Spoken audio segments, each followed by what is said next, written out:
ഇന്ന് ഗുരുവായൂർ ഏകാദശിയാണല്ലോ. എന്നാൽ പിന്നെ ഭഗവാനെ കണ്ടിട്ട് അങ്ങോട്ട് വരാമെന്ന് വിചാരിച്ച് രാവിലെ അങ്ങോട്ട് ഇറങ്ങി. പക്ഷേ അവിടെ ചെന്നപ്പോഴല്ലേ അറിയണത് എന്തോ ഒരു തിരക്കാണ്. ജനങ്ങളെ കൊണ്ട് തിങ്ങി നിറഞ്ഞിരിക്കുകയാണ്. പിന്നെ മനോഹരമായിട്ടുള്ള നല്ല ഇങ്ങനത്തെ ഓരോരോ പ്രതിമകളൊക്കെ അവിടെ ഉണ്ടാക്കി വെച്ചിട്ടുണ്ട്. അത് ഉത്സവത്തിൻ്റെ ഭാഗമായിട്ട് ഉള്ളതാണ്. ഗുരുവായൂർ ഏകാദശിയുടെ ദിവസം ഫുള്ളായിട്ട് അവിടെ നിന്നാലേ നമുക്ക് അവിടുത്തെ കാര്യങ്ങൾ മുഴുവനായിട്ട് കാണാൻ പറ്റുള്ളൂ. ജനത്തിരക്ക് എന്ന് പറഞ്ഞാൽ വൻപിച്ച ജനത്തിരക്കായിരുന്നു. എന്തായാലും പോയതല്ലേ, എന്നാൽ പിന്നെ ഇടയ്ക്കൊന്ന് ചുറ്റിക്കറങ്ങാമെന്ന് വിചാരിച്ചു. ഉള്ളിൽ കയറി തൊഴൽ അത്ര എളുപ്പമല്ലെന്ന്. അത്രയും തിരക്കായതുകൊണ്ട് ഒരുപാട് സമയം ക്യൂ നിൽക്കേണ്ടി വരും. അപ്പോൾ അതൊരു ഭാരിച്ച ഉത്തരവാദിത്തമായതുകൊണ്ട് ഞാൻ എന്ത് ചെയ്തു എന്ന് വെച്ചാൽ അവിടേക്കൊന്ന് വെറുതെ ഒന്ന് നടന്നു. കടകളും എല്ലാം ഒന്ന് ചുറ്റിക്കറങ്ങി കാണാമെന്ന് വിചാരിച്ചു. ഈ കിഴക്കേ നടയിൽ ഒരു മഞ്ജുളാലുണ്ട് കേട്ടോ.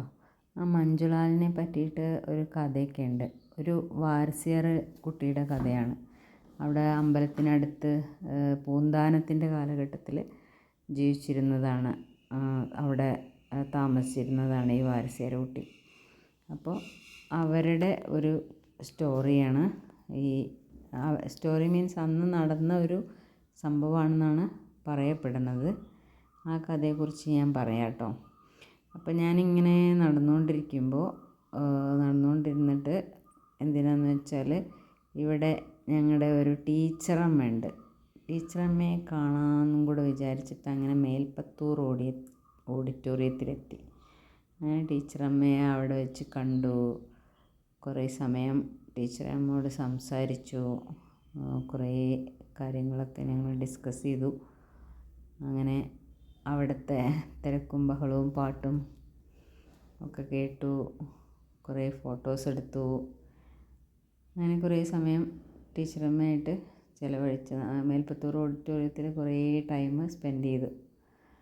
അങ്ങനെ എന്താ പറയുക, നല്ല രസകരമായിട്ടുള്ള സന്തോഷമുള്ള ഒരു ദിവസമായിരുന്നു കേട്ടോ അന്ന്.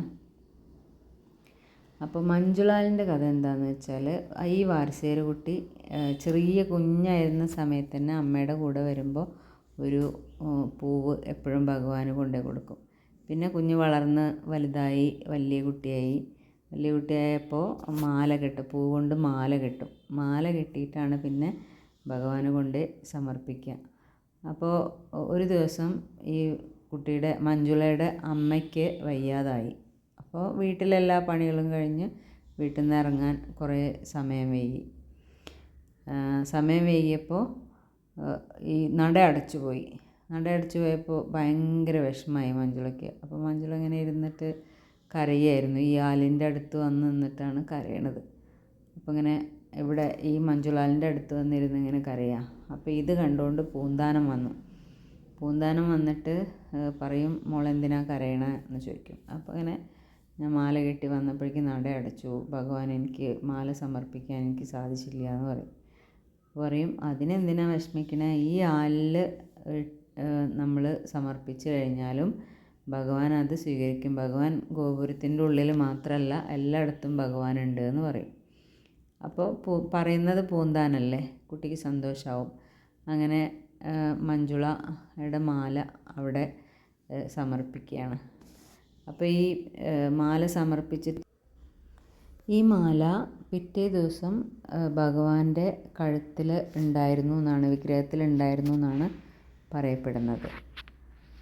അപ്പം അങ്ങനെയാണ്.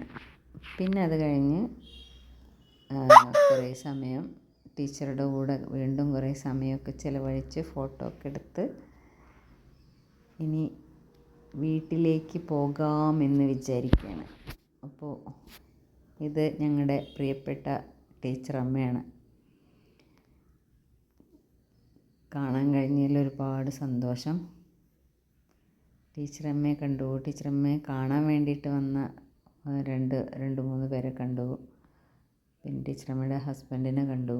അങ്ങനെ അതെല്ലാം കഴിഞ്ഞ് ഞാൻ വീട്ടിലേക്ക് പോരാം എന്ന് വിചാരിക്കുകയാണ്. അങ്ങനെ വീട്ടിലേക്ക് ഇങ്ങനെ വന്നുകൊണ്ടിരിക്കുകയാണ്. അപ്പോൾ എക്സ്പ്രസ് ഹൈവേ വഴി നല്ല സുഖമായിട്ട് വളരെ വേഗത്തിൽ ഓടിച്ചു വരാൻ പറ്റി. എക്സ്പ്രസ് ഹൈവേ കേരളത്തിലെ ജനങ്ങൾക്ക് കന്യാകുമാരി മുതൽ കാസർഗോഡ് വരെ യാത്ര ചെയ്യാൻ നല്ല സൗകര്യമായിരിക്കും. എല്ലാവർക്കും നല്ല ശ്രദ്ധയോട് കൂടിയിട്ട് വാഹനം ഓടിക്കാൻ സാധിക്കട്ടെ.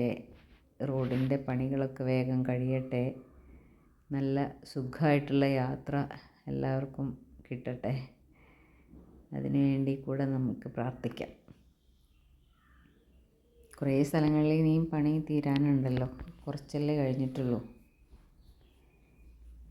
അപ്പം അങ്ങനെ ഇന്നത്തെ ഏകാദശി ദിവസം വളരെ സന്തോഷവും സമാധാനവും എല്ലാം നിറഞ്ഞതായിരുന്നു എന്ന് വേണം പറയാൻ.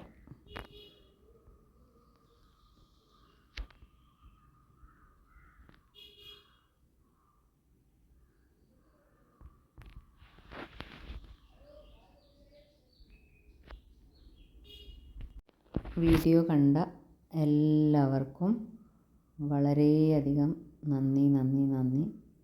ഇനിയും എനിക്ക് സമയം കിട്ടുമ്പോഴൊക്കെ വീഡിയോ എടുത്ത് ഞാനിടാം.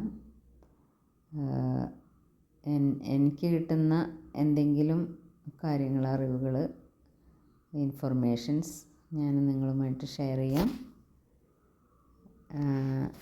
എല്ലാവർക്കും ഒരിക്കൽ കൂടി നന്ദി, നമസ്കാരം.